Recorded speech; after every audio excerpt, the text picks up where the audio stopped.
I call the St. Paul City Council to order. Roll call. Tolbert. Here. Yang. Ballinger. Here. Jalali. Here. Naker. Here. Prince. Here. Council President Brenmoen. Here. 6 present, 1 absent, being Councilmember Yang, who is excused. If you'd like, please stand and join us for the Pledge of Allegiance. I pledge allegiance to the flag of the United States of America and to the republic for which it stands, one nation, under God, indivisible, with liberty and justice for all.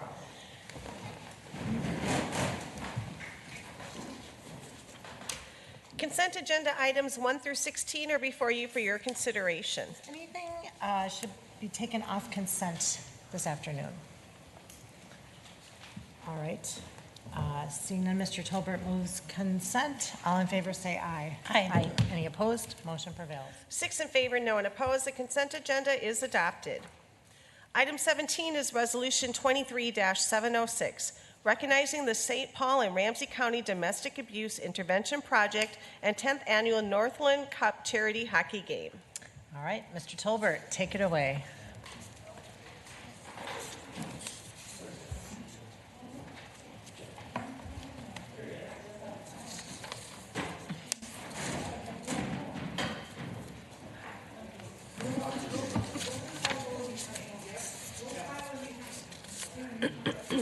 It looks like some guy got past security with a hockey stick. Wow. It's just a goalie stick. Well, thank you, everybody. We are here today, and I'm going to just read part of the resolution that we have before, because I do think the first part is really important to recognize. But just Cliff Notes version, we had a hockey game, the 10th annual hockey game between Ramsey County and the city of St. Paul. And the bet that we have always taken, whether you guys knew it or not, I made the bet on behalf of the council, is that the team that wins gets to come pin the other governmental body with their pins. So the past couple years, we've been able to put a St. Paul pin on the Ramsey County board and County Attorney John Choi's suit. Unfortunately, a few bad bounces, and we lost in a nail biter. It wasn't a nail biter. We had a rough game. We were channeling our Minnesota Wild, and we lost. So we're going to be pinned this year by Ramsey County. But I do want to recognize the first couple things, and then I do a few words, and then I'm sure Chair Master Castillo and County Attorney Choi and Shelley all have a few words. But whereas the St. Paul and Ramsey County Domestic Abuse Intervention Project is a grassroots organization that exists to eliminate violence against women and their children, and the social and system responses that condone or allow it suppression. Whereas SPIP affirms that all victims of domestic abuse must be free to make their own choices, have the right to dignity, and possess the capacity to make sound decisions if free from the violence that obstructs these choices.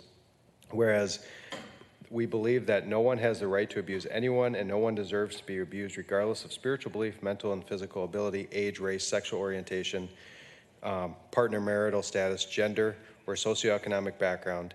And whereas SPIP serves more than 6,000 residents annually and their children, and 9,000 more call for support, information, and referrals to the 24-hour crisis line.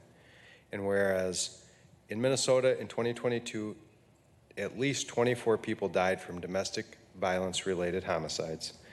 And that's why we do this game, to support the actions of SPIP and their staff, and to support all the people who are helped by these services.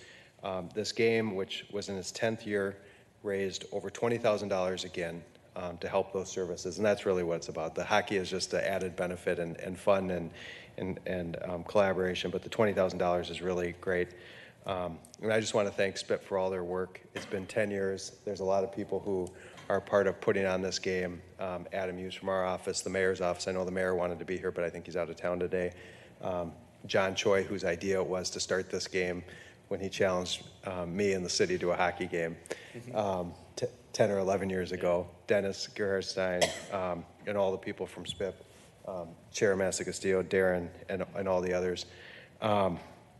But it's just been a great game. It's a lot of fun. We actually get a good crowd, and we get a lot of donations for SPIP. So we lost this year. Sorry, guys.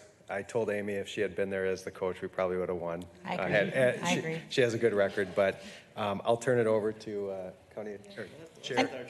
Mr. Tolbert, before you step too far away, I want to clarify. You said this year we raised $20,000, and we've been doing this event for 10 years. So are we looking close to moving up on $200,000 over time? The first couple of years, I think it was around 7 to 10, and then, but the last 5 or 6, it's been $20,000. So, wow, that's impressive. Cumulatively as well. Thanks. Thank you very much for these words, and thank you to the City Council, the County Board, Ramsey County. John did start this. He called me. I remember that phone call 11 years ago. And I have to tell you that the money raised from this event is just huge in the work we do. And I stand here, not all, but many of my coworkers who are warriors. They're out there 24/7.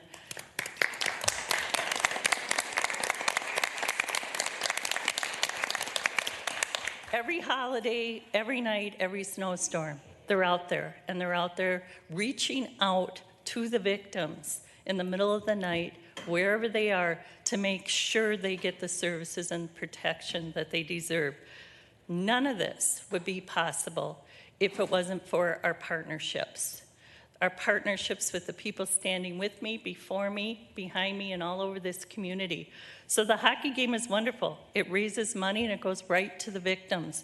And we all know that we've been seeing domestic violence rise, the severity, but we're in this together. Every week, there's some portion of all of us meeting, working harder. How do we take it to the next level? Because this is a community-wide response to domestic violence. And I often say to victims, when they'll say thank you or they thank one of our advocates, we'll say there is a whole community surrounding you that says you have value and you will be safe in our community, and we're here for you. And that speaks volumes, and that allows people to heal.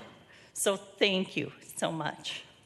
And thanks for bringing your crew in. I know we had a report, a great report with from your team as well as the county 2 weeks ago now. And I'm here to tell you that she couldn't quit raving about the hard work that the team did every day in the snowstorms and on the weekends. And it's nice to see you in person and to thank you for your important work. We appreciate you so much. So thank you for being here today. Thanks. Thank you, Madam President. It's fun to be here on this side of the podium. I don't get to do this very often. So first I want to just pin this guy, and then we're going to pin all of you. Okay, but you can't make fun of how tiny the Ramsey County pins are. We're very thrifty on the county side. Just we're only thinking it. Chris, I think you should have 2 pins. Oh! You should have the Ramsey County pin, because you are an attorney. And we did lose pretty bad. So, we're having a little bit of fun to really raise money about a really serious issue, as you know. And I think what's really important is not only is this work impactful for the victims and their families, but as we've seen across the news in the last several months, Domestic violence impacts entire communities. We've lost law enforcement officers who have been engaging in situations where there's domestic violence. We've seen death in community. We've lost lives of victims and families who have been impacted this.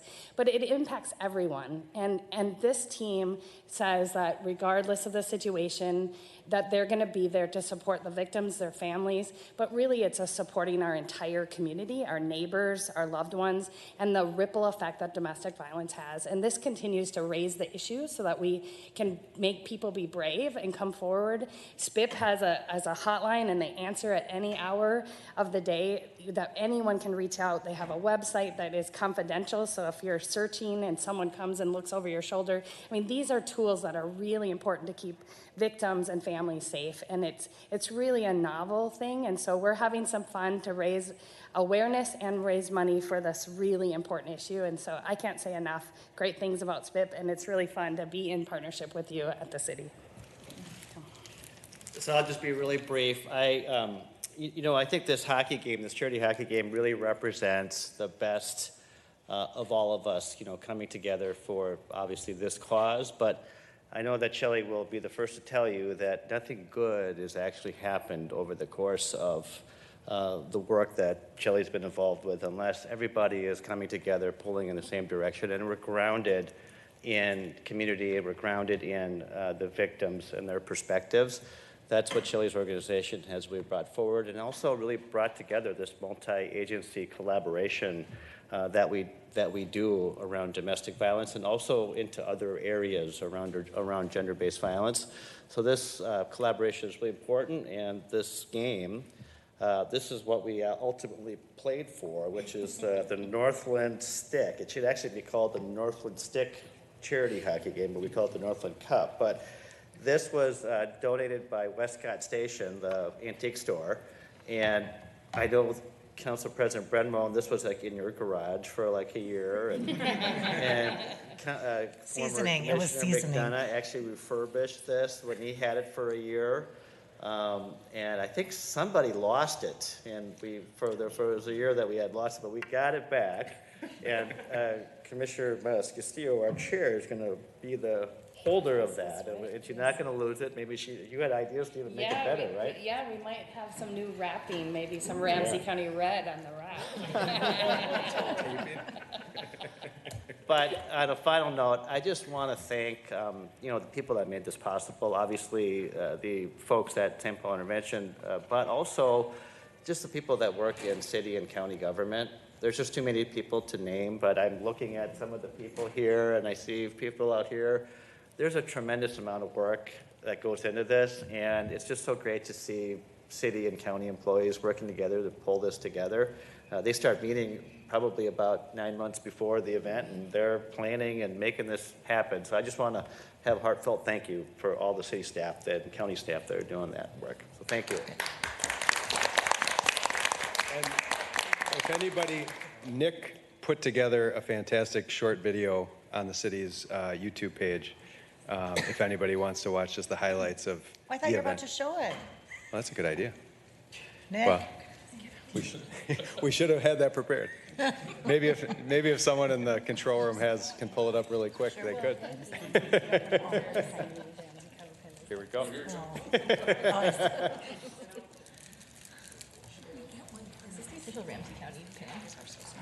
give him mine. These really are small. Use it like a thumbtack. What I'm holding here is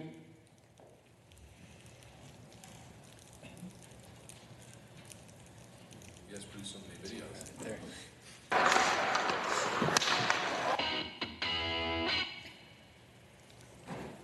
Oh, these guys are good. Yeah.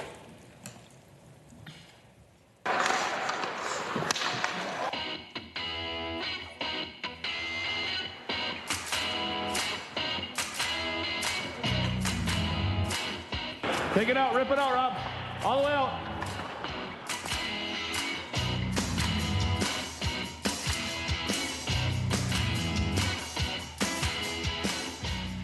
So the St. Paul Domestic Abuse Intervention Project provides 24-hour crisis and transitional services to over 6,000 victims and their children each year. Domestic violence affects every aspect of a victim's life, and we're there for them to help them.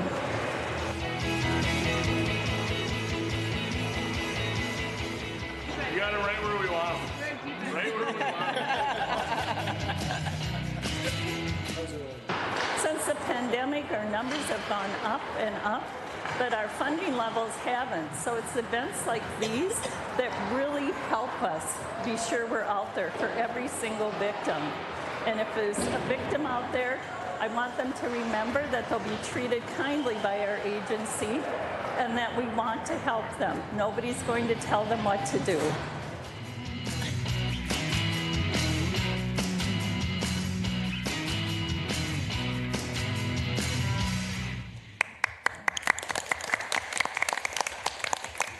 If you don't mind, it'd be nice if we could you just hold in your spot for a second and we can come up and get a picture with everyone in it quick? Okay. I asked Sherry, she said we don't have to recess.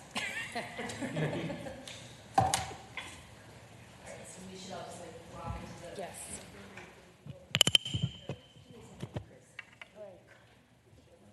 John, you wanna hold that side? Yeah, come in there.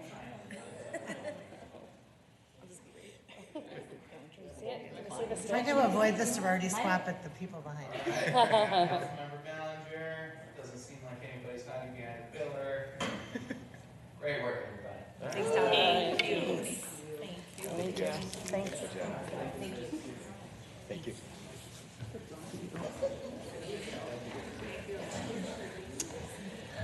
Man, that was whopping though. Mr. Tolbert moves approval. All in favor say aye. Aye. Any opposed? Motion prevails. 6 in favor, no one opposed. The resolution is adopted. Item 18 is Resolution 23-647, authorizing the proper city staff to execute the contract for collection of recyclables from residential properties and municipal facilities with Neighborhood Recycling Corp. Doing business as Eureka Recycling. And this item was laid over from April 26. I know that Ms. Young is here in the audience if there are questions on this item. All right, sounds like there's one question before we vote on this, if you wouldn't mind joining us again. Welcome. And as Ms. Moore just stated, this item was laid over for a few weeks to finalize details on this contract, and we extended the existing contract, and so what's before us today, wow. What's before us today is the finalized contract. Ms. Prince, did you? Yeah. I just have a quick question. First of all, I know I speak for all of us when I thank you for the hard work that's gone into this. I know this hasn't been an easy contract to put into place. The RFP was complicated, and so it's been quite a journey to get us to this point. And so we are going to be entering this contract, and this is for 18 months. Is that correct? Council President, council members, I'm Susan Young, Manager of Resident Employee Services and Public Works. This is an 18-month contract. Okay, great. The one question I had, it just seemed, it was surprising to me to see that they've asked for a 90-day transition period during which time liquidated damages could not be assessed if there was a problem, when this is just basically the continuation of service with the existing contractor. So is there any explanation for why a 90-day transition was required? Council President, council members, over time, as Eureka has changed some of their operations, the requirements for our residents to place their recyclables have become more and more limited. And in this contract, what we are attempting to do as a city is to provide better service to our customers and to make sure that our customers have incentives and an easy way to divert the maximum amount of recyclables from their garbage stream. So in this contract, the distance away from the curb or alley line that the cart can be is a little further. We're asking them to do a little bit more on tagging. We're asking them to do some more reporting when a cart is not out. So when a customer calls us and says, my cart was missed, we will better know what the issue was. And Eureka feels that they require 90 days to train their drivers to comply with those requests. Okay, thank you. Okay, thanks. We appreciate the brief summary and also the answer to the question. And if there are no other questions, I'll take a motion from Ms. Jalali. All in favor say aye. Aye. Aye. Any opposed? Motion prevails. 6 in favor, no one opposed. The resolution is adopted. Item 19 is final adoption of ordinance 23-21, granting the application of Lucky 888 LLC to rezone property at 1416, 1418 Grand Avenue from OS Office Service to T2 Traditional Neighborhood and amending Chapter 60 of the Legislative Code pertaining to the zoning map. Mr. Tolbert. Motion to approve. Mr. Tolbert moves approval. Any discussion on that motion? Seeing none, all in favor say aye. Aye. Any opposed? Motion prevails. 6 in favor, no one opposed. The ordinance is adopted. Item 20 is first reading of ordinance 23-25, amending Chapter 157 of the Legislative Code related to parking of commercial and overweight vehicles.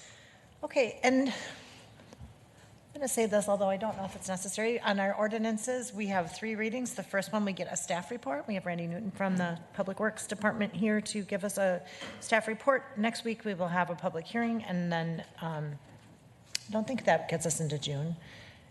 Then the following week, we will have our third and final reading, and that's when we would vote. So welcome and thank you for providing us a staff report today. This is an issue that we've been discussing for since pre-COVID, through COVID, and up till today. So we really appreciate your work on this and how it has continued to evolve and improve throughout these long months. So welcome. Thank you, Council President, Council members. Yeah, I just have a brief presentation to kind of walk through the background of the ordinance. So first thing here is just sort of, why are we here? Why are we discussing this? Why is a truck parking ordinance being proposed? First is this has just been a growing issue for St. Paul kind of over the past several years. We're getting more complaints. We're seeing more of it on the street, and we're kind of seeing more just complaints from throughout, the variety of different places we get input from council members all the way down to just typical residents. And a lot of them are repeat issues, and we're just seeing more of it throughout the city. Second thing is our streets really just are not designed for truck parking. Trucks are, particularly larger trucks, are bigger, wider, taller. Our streets aren't designed to sort of create super wide parking spaces. And those trucks also provide sightline issues at crosswalks, at intersections that create a safety issue. Third thing is this would create a consistent truck parking ordinance with the city of Minneapolis. As many of you probably are aware, the city of Minneapolis did a truck parking ordinance change in July of 2021. What we have proposed is basically almost exactly in line with what Minneapolis did in the July 2021. And the last thing here is without an ordinance, it's really challenging for staff to try to manage the complaints that we get. There really is not a fair, equitable way that we can go about doing that. And we end up kind of playing whack-a-mole a little bit and trying to use tools that really aren't designed to deal with the problem. So we really are at a hard place to try to manage the existing issue under the current ordinance. Kind of a brief sort of summary of the ordinance here, kind of high level, at least to start. First, it mirrors the Minneapolis ordinance almost exactly. It would include a graduated fine amount. So I think as it's written, it includes the fine would not immediately change, but at the beginning of 2024, it would be a $150 fine. And then halfway through the year in July of 2024, that would up to $250. Again, that's mirroring, the $250 would mirror the increase that Minneapolis has put into ordinance that would start at the beginning of 2024. It's a 2-tier weight limit restriction. So all large trucks are banned from any city street in the city, and then smaller trucks are banned from residential areas. There's also, the ordinance does kind of more clearly define what our residential areas are. Right now, our existing language, it's kind of unclear in like whether or not you can park on the same side of the street, across the street from a residential area. That again makes sort of the managing of that, those complaints more challenging. One thing it does not do is it does not change anything with our recreational vehicle parking rules. Those are untouched. And then lastly, there is a provision in here that would allow, if the conditions are right and an adjacent property owner's request, that we could allow for some on-street parking on a sort of a small scale. Before you move on, Ms. Jalali. Thank you so much. I'm just asking a clarifying question because it is literally hard for me to see the print on that graphic. What are the trucks that this applies to? Like, it literally, it's like that third column. Can you help me understand in everyday terms, what vehicles are we talking about and what are we not talking about? That would be great. Well, the language would be any vehicle that is over 26,000 pounds or rated for over 26,000 pounds. This is just an example of those type of trucks. So like a truck tractor, just the cab would be something that would apply. A truck tractor with trailer applies. Dump trucks, cement trucks, those type of trucks would typically fall in that category. A large furniture truck, so like difference between what you see sort of in that middle column versus large column is that sort of the smaller, what we call single unit vehicles would not fall into that top limit, but the larger ones do. So, again, it's going to depend on the vehicle, but something that's a longer length. And then another example would be something like a charter bus would fall into that category. So again, these are just examples of things, the type of vehicles that typically fall in those realms. It's not meant to be, this is not the ordinance is the language. This is just an example of those type of vehicles. That's very helpful, thank you. And I literally just could not read it. And I also think it's helpful for the public to understand what we're talking about here. Thank you so much. You're welcome. And I would just say that one of the shifts is really focusing on weight as opposed to like the classification of vehicles for precision's sake. It's when you say a truck, it's like what kind of truck are we talking about? And like big belly trucks are heavier than some of other small box vehicles. So, thank you. And this is kind of that more detailed summary, but what's sort of changing from the existing ordinance to the proposed ordinance. The first one there is that as the ordinance is currently written, large trucks are able to park on certain streets. So areas that aren't zoned residential, large trucks can park there. This change, the big change here is that large trucks that we just talked about would not be able to park on any street in the city. The second thing here is there is sort of a slight change to what we define as eligible for parking in residential areas. So our current ordinance would limit that to 6,000 pounds. The proposed ordinance would actually up that number to 10,000, which is again consistent with Minneapolis. And when you look at the graphic there, it really is all like typical passenger vehicles fall under that 10,000. Anything that's sort of a non-passenger vehicle starts to kind of jump into that next weight category. And then the last thing here is that increase in fines. So our current fine is $40. There would be that graduated increase starting at the beginning of 2024, ultimately going up to $250. I'm just going to back up. When we went through this, as the council president mentioned, that we'd kind of been at this for a while. When we first started talking about this, what is the issue we're dealing with? Did want to just share some of the initial conclusions. We kind of came back from the truck parking discussions that sort of led us to this ordinance. One, that this is, I think this is not a surprise to anyone, but our, current parking enforcement resources are limited. I think we are concerned that our fines do not appear to be a deterrent, so they're small enough that, particularly for a commercial trucker, that $40 fine just isn't enough to discourage parking on the street. There are challenges with towing large vehicles, and that's just something that we're going to have to deal with moving forward. There's a capacity issue, there's a cost issue, there's just that towing a large truck is challenging. It's doable, but it's probably not doable on a large scale. As I kind of mentioned, we have limited opportunities to address truck parking just through signage measures or through sort of engineering treatments. Another thing that as we went through this, our existing code is really hard to interpret. And we actually needed to, a couple of us to sit down here, work with our attorneys, work with our police. And so hopefully the new language will make it a little bit more clear, having some graphics that also help explain what the rules are, and keeping the language simple, I think is all kind of important. And then the last part here is, I think as we went through this, it was unclear whether or not our existing code is really consistent with city policy direction. And lastly, just want to touch on a couple things and what this doesn't include and some of the things that we've heard through the process. And we purposely, these are related issues, but they are separate from the ordinance itself. One is that our parking enforcement resources are limited, and that is something that we are continuing to need to deal with, but that is part of this. There are limited options for truck parking on a regional basis, so we've heard that as a concern. We also know this is also a regional issue that may take a regional solution. And the last part is there is an equity part of this discussion. I think we've heard that a lot of the truck drivers are, maybe truck owners or drivers are from immigrant communities or people of color, which is a concern.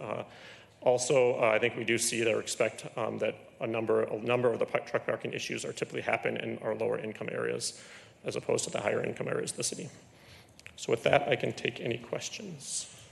Thank you. And I would just, you touched on this at the end, but the regional shortage of truck parking, I think, is partially a switch. It seems like my mic's a little hot.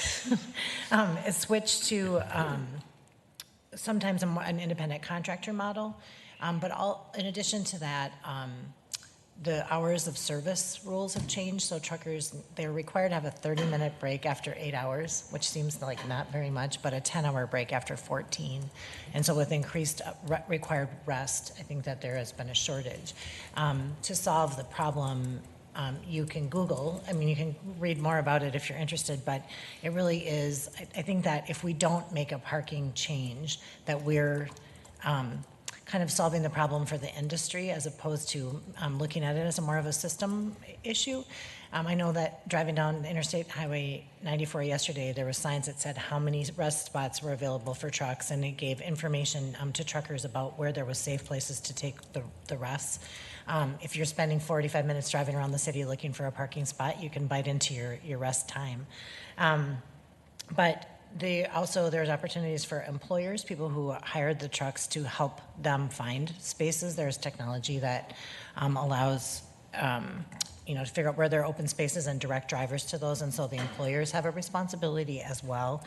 And then I know that one of the reasons why this is being proposed is an ordinance that we passed this month, but with a 6-month education period, just to not only get the word out to people who are currently parking in the city of St. Paul, there are certainly some people who live here, but there's lots of people who are just driving through and parking in our streets and leaving their rubbish behind, to let them know what the rules are and that they're consistent with Minneapolis, but also to continue. I know there's some council members that have really been invested in looking for parking spots that are sanctioned, that could even be a business opportunity, a place for to charge a certain amount of parking fee or rent for trucks to park, and that gives us some build-up time to look for those spaces as well, which is something Minneapolis did when it implemented this rule.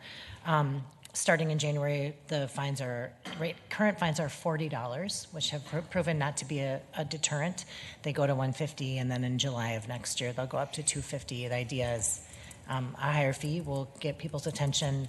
Obviously, as we heard, towing is not an easy option, from space down to just hauling a semi out of a location. So I want to acknowledge and recognize that this is a challenge. And sometimes when we solve a problem in St. Paul, it means it's pushing it somewhere else. Although Minneapolis has recently passed this rule, and we're hearing the suburbs are doing the same. I feel like if we're complacent and don't move forward with this, that the trucking problem is really going to move to St. Paul. And we need to go up a little higher and figure out how we solve this. And we do value the business owners, entrepreneurs who are driving cross country, and also the service that they provide is necessary. So I'm committed to the bigger picture solution, but for now, I'm very supportive of moving forward with this ordinance. And again, 2 more readings in front of us, but just to pull it up a little bit to 30,000 feet. Ms. Naker. Thanks, Council President. While you're here, Mr. Newton, I just wanted to emphasize one point you made in your presentation, which was really helpful, just about enforcement. I think it's really important when we're passing policy that we make sure we're thinking about how we're going to hold people accountable to it. And I noted that you talked to staff in Minneapolis, and having that information from how their ordinance is working is really helpful. It sounds like it's been effective. But I did note that they talked about having some areas that were hotspots that they needed to address with targeted enforcement, and in some cases with towing. So I would request that your department and St. Paul Police really think about how we can, if it's not towing, if it's booting. We've talked about lots of options here over the many years that we've been considering this, but we really need to be able to hold folks accountable if they're not respecting this ordinance, if and when it passes.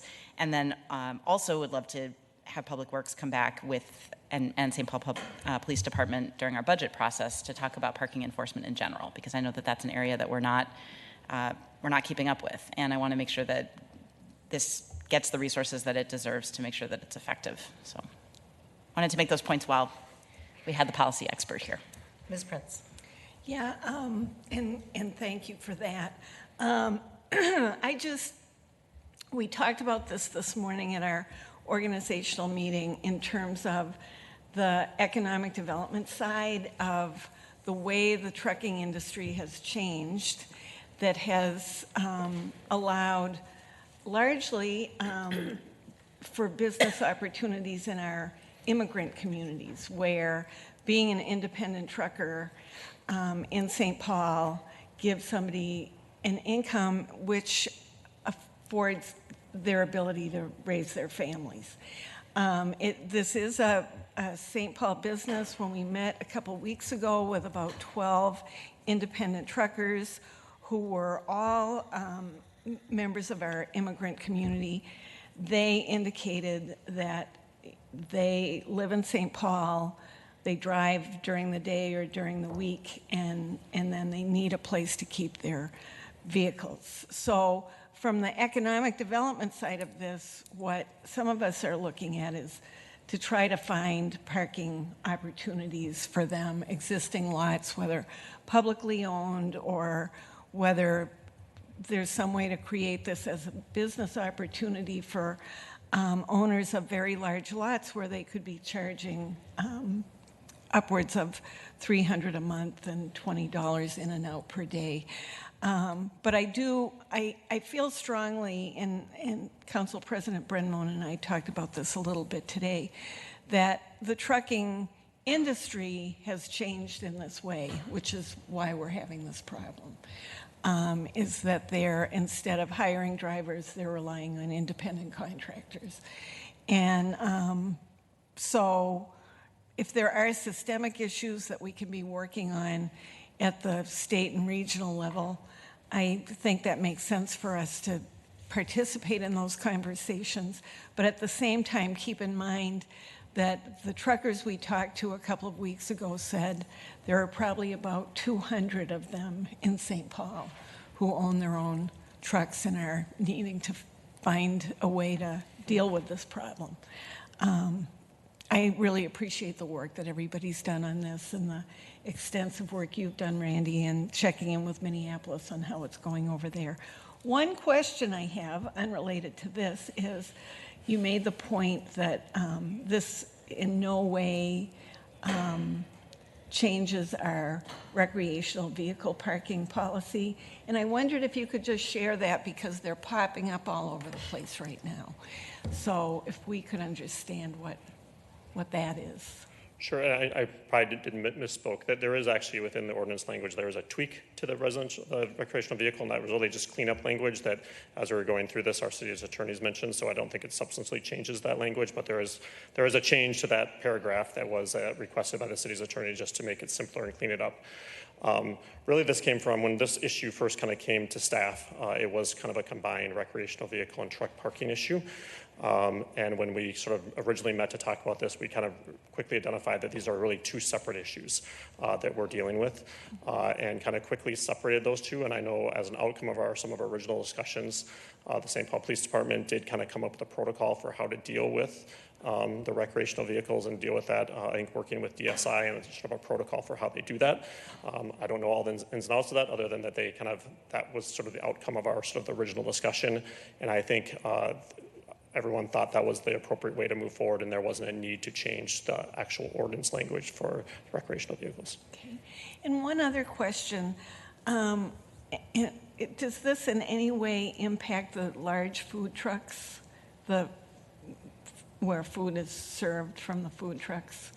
Because we have run into that in the past, where are they allowed to park and do business? And I'm not sure if they would ever trigger these kind of weight limits, but I just am wondering if that came up at all. Yeah, I'd say that didn't come up. I mean, my quick, kind of, if you go back to that graphic, I think typically, I mean, I would think that a food truck probably falls in that middle category. And most of those places where food trucks want to operate probably falls into the category of a commercial area. That said, I mean, I'm not sure that, I would leave it up to police, but in terms of how we would actually go about enforcing that, if like someone is tangibly parked in a safe spot and, as a licensed business, I would again leave that up to police how they would deal with that, but I'm not sure that would be a concern. And certainly food trucks have to be permitted where they are parked, so that could be a conversation, but I don't think the intention here, especially size-wise, is focused on that size of a truck vehicle. Correct. And to clarify also, this does not apply if they're loading or unloading, going about their business, otherwise we would have no school buses. That'd be at the pits. So focus is really the parking in the residential areas, and I'll just share, and I may share again, just that on Marion Street, on my way into work, I watched little kids walk out between one big belly truck and one big semi-truck to load their school bus. And it's very concerning to watch little dumplings come out and get on their school bus with no sight lines whatsoever. And I appreciated, I always think about the weight of the vehicles, but really they're very tall, they're very wide, and have lots of obstructions, and it is very unsafe in our neighborhoods. And that was what prompted me, at least, to get back on this policy change that has languished for a while. So that's what's been motivating me. Ms. Jalali. Thank you. Also, you looked at me with like the office direct to camera thing, and it made me laugh. I'm sorry. I was like, what?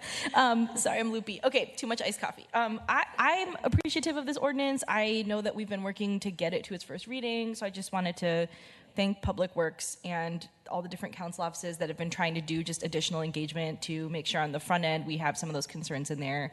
I think that's important. I represent a ward that has a sizable proportion that is industrial transitioning to residential. So all of South St. Anthony Park, the Raymond University area, a lot of like formerly industrial lots or like warehouse style buildings that are being converted to apartments.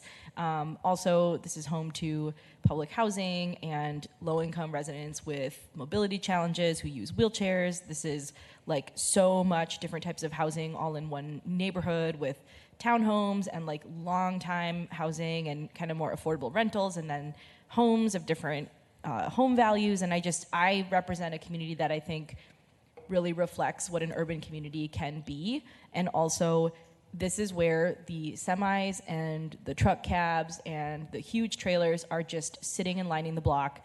And it's a huge problem. We hear about it all the time in a neighborhood that is actually like pretty diverse, rapidly changing, and frankly has been more prone to things like crimes of opportunity and theft and just like vehicle-related things that have turned violent. We just went through like a terrible tragedy this past weekend that was not related to a truck, but it was about just vehicles on the street, and a constituent lost his life because somebody was trying to steal the catalytic converter. And so this feels really connected to me right now about like what kind of a city are we trying to design that makes it actually safer and less likely that we have vehicles and like big heavy industrial uses taking up disproportionate space. We want people to do things that are within the course of their business. We want people to be able to make a livelihood.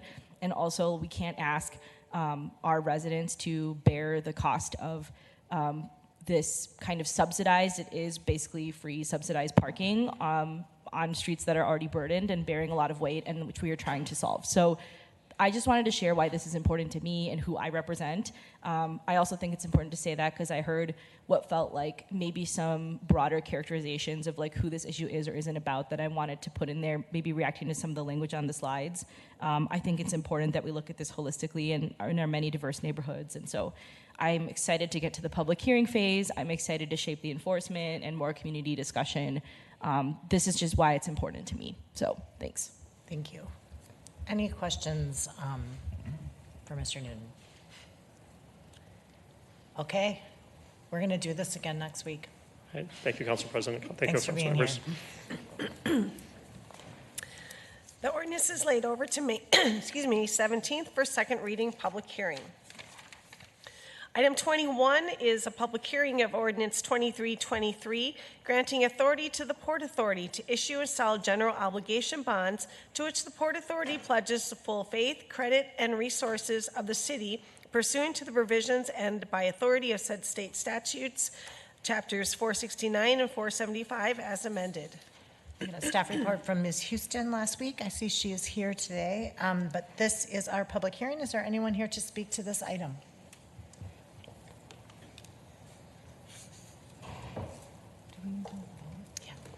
All right. Seeing none, Mr. Ballinger moves to close the public hearing. All in favor say aye. Aye. Any opposed? Motion prevails. 6 in favor, no one opposed. The public hearing is closed and the ordinance is laid over to May 17th for final adoption. Item 22 is a public hearing of ordinance 23-24, amending chapter 33.04 of the legislative code pertaining to permit fees as they relate to gas burner, plumbing fees, and radon system fees. This is a public hearing. Is there anyone here to speak to this item? Seeing none, Ms. Jalali moves to close the public hearing. All in favor say aye. Aye. Aye. Any opposed? Okay, motion prevails. 6 in favor, no one opposed. The public hearing is closed and the ordinance is laid over to May 17th for final adoption. Item 23 is a resolution, public hearing 23-51, authorizing an increase in the Department of Parks and Recreation grant fund in the amount of $25,000 to reflect grant funds received from the Minnesota DNR, authorization to enter into a grant agreement detailing the requirements of said grant, and to amend the Department of Parks and Recreation grant fund to reflect said funds to support the Outdoor Adventures St. Paul project. This is a public hearing. Is there anyone here to speak to this item? Seeing none, Ms. Prince moves to close the public hearing and approve. All in favor say aye. Aye. Any opposed? Motion prevails. 6 in favor, no one opposed. The public hearing is closed and the resolution is adopted. Item 24 is resolution public hearing 23-105, approving the application of OSP Events LLC for a sound level variance in order to present amplified sounds on Thursdays, June 1st through August 31st at Mears Park, 221 5th Street East. This is a public hearing. Is there anyone here to speak to this item? Seeing none, Ms. Naker moves to close the public hearing and approve. All in favor say aye. Aye. Any opposed? Motion prevails. 6 in favor, no one opposed. The public hearing is closed and the resolution is adopted. Item 25 is resolution public hearing 23-106, approving the application of University Club of St. Paul for a sound level variance in order to present amplified sound on Wednesdays, June 14th through August 30th at Overlook Park, 419 Summit Avenue. This is a public hearing. Is there anyone here to speak to this item? Seeing none, Mr. Ballinger moves to close the public hearing and approve. All in favor say aye. Aye. Any opposed? Motion prevails. 6 in favor, no one opposed. The public hearing is closed and the resolution is adopted. Item 26 is resolution public hearing 23-107, approving the application of Anderson Race Management for the Billy Lindsay Run sound level variance in order to present amplified sound on June 10th at 200 Dr. Justice O'Hage Boulevard, Harriet Island Regional Park. This is a public hearing. Is there anyone here on this item? Seeing none, Ms. Naker moves to close the public hearing and approve. All in favor say aye. Aye. Any opposed? Motion prevails. 6 in favor, no one opposed. The public hearing is closed and the resolution is adopted.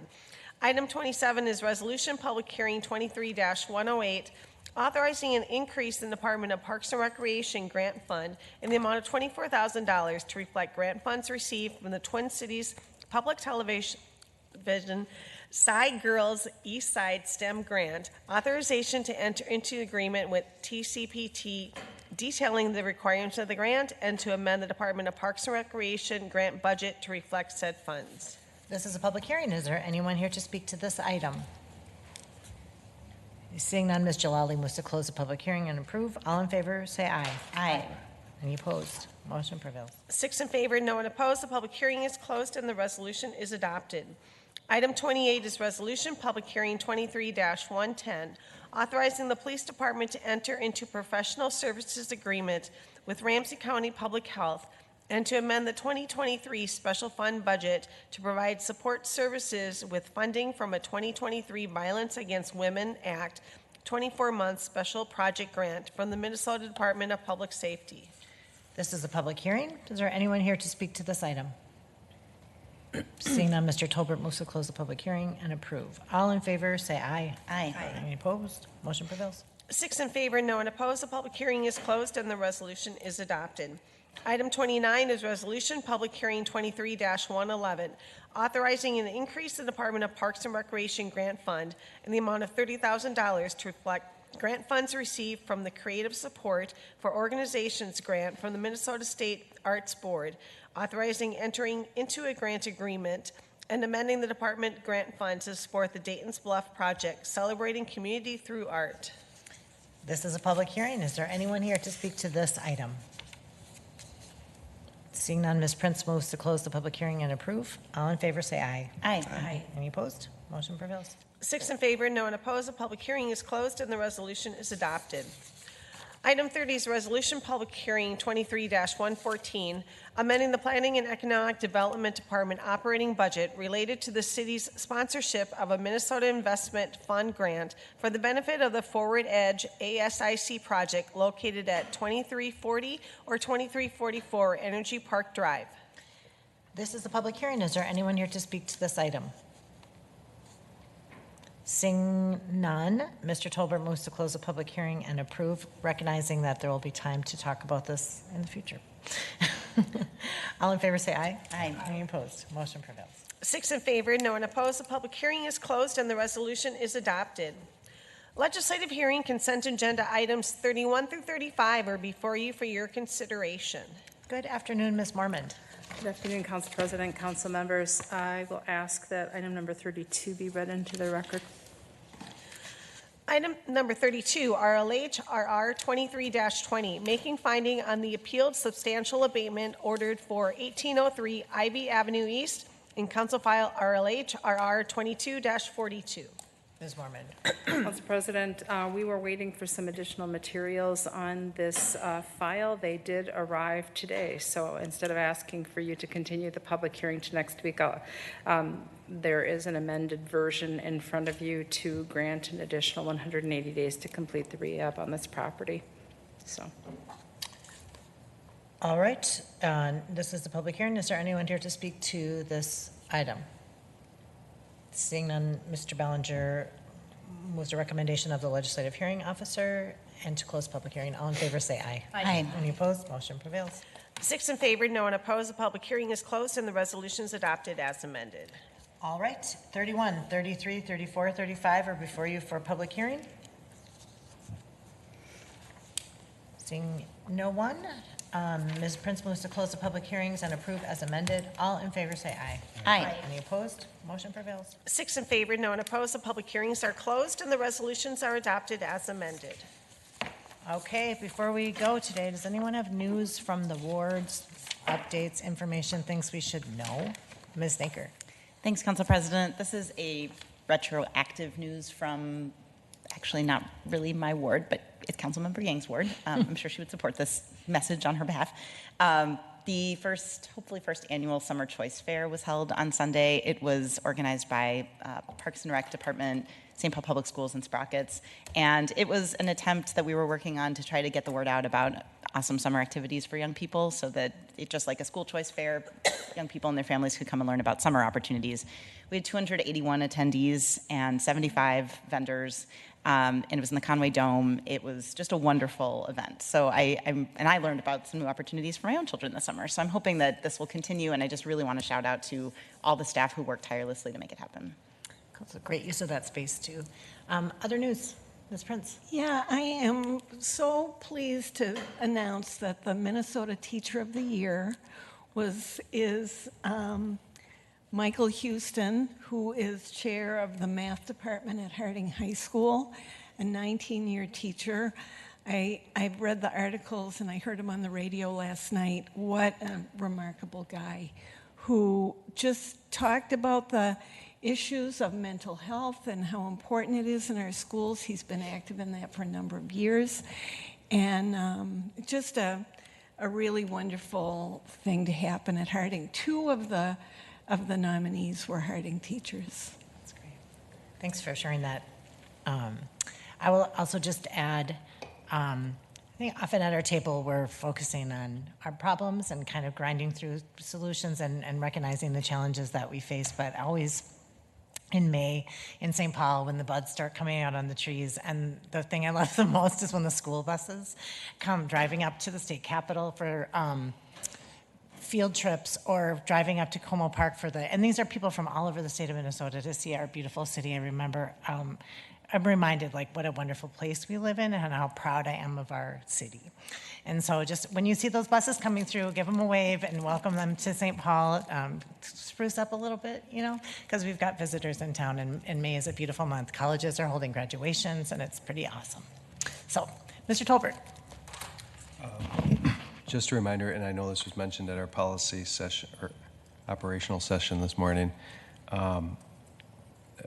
Tomorrow at Johnson High School, 1349 Arcade Street, is Tech for All, and it's sponsored by Full Stack, Workforce Board, other city departments, but it's going to be engaging a bunch of young students with tech. The Tech for All group is going to be there. I think they have a lot of cool virtual reality video games and other things, but it's a cool event and all are welcome, especially at this table, so just want to remind people about that.